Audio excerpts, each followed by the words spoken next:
नमस्कार दर्शक बंधु जय जगन्नाथ आपणकर प्रिय सीरियल माया और ममता रही किछि मजेदार सीन आशा करुछि आज प्रोमोटी आपण मानक निश्चय भल लगे।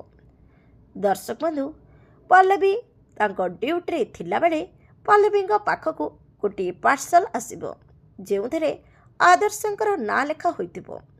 राजीव पल्लवी को कहबे नाई पल्लवी ए पार्सल खोलनी हुएत से किसी हार्मफुल आइटम थाईपे जहाँकि तुमको क्षति पहुँचाई पारे।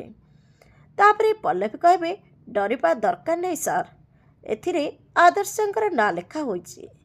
यह कही पल्लवी पार्सलटी को खोलिबे आ पार्सल भितरे एमिति किछि देखि आश्चर्य हो रही हेले दर्शक बंधु से बॉक्स रे एमिति कौन थिबो कौन से पार्सल आदर्श देइथिबे ना आदर्शंक नारे आउ कहीं पठेइथिबो जानिबा पई जमार भूलंतुनी देखिबाकू आसंता काली राति 7टारे आपणकर प्रिय सीरियल माया और ममता।